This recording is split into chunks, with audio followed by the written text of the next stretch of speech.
Hi குட்டீஸ், எல்லோரும் எப்படி இருக்கீங்க? நம்ம இன்றைக்கி கதை கேட்போமா? நம்ம இன்றைக்கி என்ன கதை கேட்க போகிறோன்னா, ஒரு மின்மினி பூச்சியோட கதை. ஒரு அழகான வயல்வெளி, அங்கே நிறைய மரங்கள்லாம் இருந்துச்சாம். அங்கே ஒரு குட்டி மின்மினி பூச்சி வாழ்ந்துட்டு வந்துட்டு இருந்தாங்க. அந்த மின்மினி பூச்சியோட பெயர் வீணு. வீணு மனசுக்குள்ளே, ஐயோ நைட் ஆயிடுச்சா, எல்லோரும் எவ்வளோ அழகாக ஒளி வீசிகிட்டு இருக்காங்க, ஆனால் என்னால் ஒரு சின்ன ஒளியை கூட தர முடியலையே அப்படின்னு மனசுக்குள்ளே ரொம்ப வருத்தமாக இருந்துச்சான். ஒவ்வொரு நாள் சாயங்காலமும் வீணு மற்ற மின்மினி பூச்சிகளையும் நட்சத்திரங்களும் எவ்வளோ அழகாக ஒளி வீசிகிட்டு இருக்காங்க அப்படின்னு ஆச்சரியத்தோடு பார்த்துட்டு இருந்துச்சான். வீணு மற்ற நட்சத்திரங்கள்லாம் எவ்வளோ அழகாக மின்னிட்டுருக்காங்க, ஆனால் என்கிட்ட தான் ஒளியே இல்லை, அவங்க கூட சேர்ந்து பறக்க முடியல அப்படின்னு ரொம்ப சோகமாக இருந்துச்சான். அதை கேட்டு இன்னொரு மின்மினி பூச்சி, நீ கவலைப்படாத, உனக்கு ஒரு நாள் ஒளி வரும், காத்திரு அது வரைக்கும் அப்படின்னு சொல்லிச்சான். அவங்கெல்லாம் சிரித்தாலும், நம்மளும் ஒரு நாள் பிரகாசிக்க போகிறோம் நட்சத்திரம் போல் அப்படின்னு மனசில் நினச்சி வீணு ரொம்ப சந்தோஷமாக இருந்துச்சான். ஆனால் அது எப்போன்னு யோசிச்சுட்டே இருந்துச்சான். வீணு தன்னோட முழு சக்தியை உபயோகித்து எவ்வளோ முயற்சி செய்தாலுமே அவனுக்கு எதுவுமே பயன் தரல. அவனுக்கு இன்னும் ஒளி வரவே இல்லை.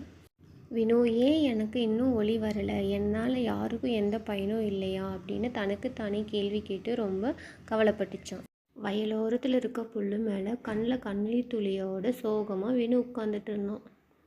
அப்போது அங்கே பக்கத்தில் இருந்த மரத்திலிருந்து ஒரு அறிவுள்ள ஆந்தை கீழே பறந்து வந்துச்சான். அவளோட பெயர் ஓவியா. குட்டி, ஏன் இவ்வளோ சோகமாக இருக்க அப்படின்னு ஓவியா வீணுவை பார்த்து கேட்டுச்சான். அதுக்கு வீணு, நான் மற்றவங்கள போல் ஒளி வீச முடியலை, நான் எவ்வளோ முயற்சி பண்ணாலும் என்னால் முடியலை அப்படின்னு சொல்லிச்சான். அதை கேட்ட ஓவியா சிரிச்சிட்டே, வீணு, ஒன்று நீ தெரிஞ்சுக்கோ, ஒவ்வொரு உயிருக்கும் அதுக்கான நேரம் இருக்குது. அப்படி அந்த நேரம் வரும்போது உன்னோட ஒளி உன்கிட்ட வரும், நீ அதுக்காக காத்திரு. இதை கேட்ட உடனே வீணு ஆச்சரியத்தோட, உண்மையாவா, எனக்கும் ஒரு நாள் ஒளி வருமா அப்படின்னு ஓவியாவை பார்த்து கேட்டுச்சான். அதுக்கு ஓவியா, நிச்சயமாக உனக்கு ஒரு நாள் ஒளி வரும் அப்படின்னு சொல்லிச்சான். அன்னைக்கு ராத்திரி வீணு தனியாக வானத்தில் பறந்துட்டு இருந்தானா. இதமான குளிர்காற்று அவன் சிறகுகளை வருடும்போது அப்படியே மென்மையாக பறந்துட்டு இருக்கும்போது திடீர்னு ஒரு சத்தம் காட்டுக்குள்ளேருந்து கேட்டுச்சு.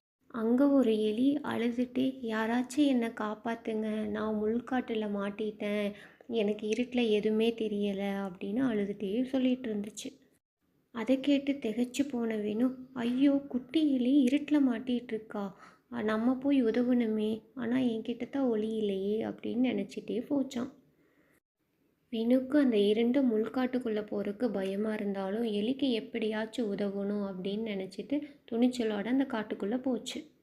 வீணு மனசில், நம்ம முடியாதுன்னு நினைக்கக்கூடாது, நம்ம எப்படியாச்சும் முயற்சி செய்யணும், அந்த எலியை காப்பாற்றியே ஆகணும் அப்படின்னு நினச்சிட்டே பறந்து போச்சான். அதே சமயம் ஒரு அற்புதம் நடந்துச்சு.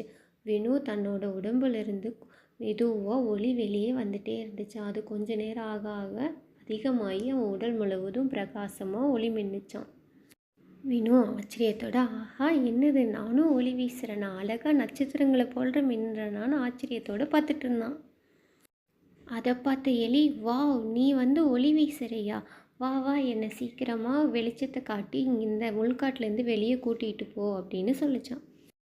அதை கேட்ட வேணு, நீ கவலைப்படாத, நான் உன்னை வெளியே கூட்டிகிட்டு போகிறேன், நீ என் பின்னாடியே வா அப்படின்னு சொல்லிச்சான். வினுக்கிட்ட இருந்து வந்த ஒளியினால் 2 பேரும் முள்காட்டிலிருந்து பத்திரமா வெளியே வந்துட்டாங்க. எலி மகிழ்ச்சியோட, ரொம்ப நன்றி நண்பா, நீ இல்லைன்னா நான் அந்த முள்காட்டிலேயே சிக்கி இருப்பேன் அப்படின்னு சொல்லிச்சான். அதை கேட்ட வேணு உடனே, இல்லை நண்பா, உன்னால தான் எனக்கு ஒளி வந்துச்சு, உனக்கு உதவும் போது தான் எனக்குள்ளே எவ்வளோ சக்தி இருக்குன்னு எனக்கு தெரிஞ்சிச்சு அப்படின்னு சொல்லிச்சான். அன்னைக்கு ராத்திரியிலேருந்து வேணு ரொம்ப பெருமையோடவும் சந்தோஷமாகவும் வானத்தில் மற்ற மின்மினி பூச்சிகளோடு சேர்ந்து ஒளி வீசிட்டு பறந்துட்டு இருந்தானா. இதிலிருந்து நமக்கு என்ன தெரியுது குட்டீஸ், ஒவ்வொன்றுக்கும் அதுக்கான நேரம் இருக்குது. அதுக்கான நேரம் வரும்போது அது தானாக நம்மக்கிட்ட வரும். அது வரைக்கும் நம்ம அதுக்காக காத்துட்ருக்கணும். ஓகே குட்டீஸ், இன்றைக்கோட கதை முடிஞ்சிச்சு. இன்னொரு புதுக்கதையோடு உங்களை நான் நாளைக்கு பார்க்குறேன். பாய் குட்டீஸ்.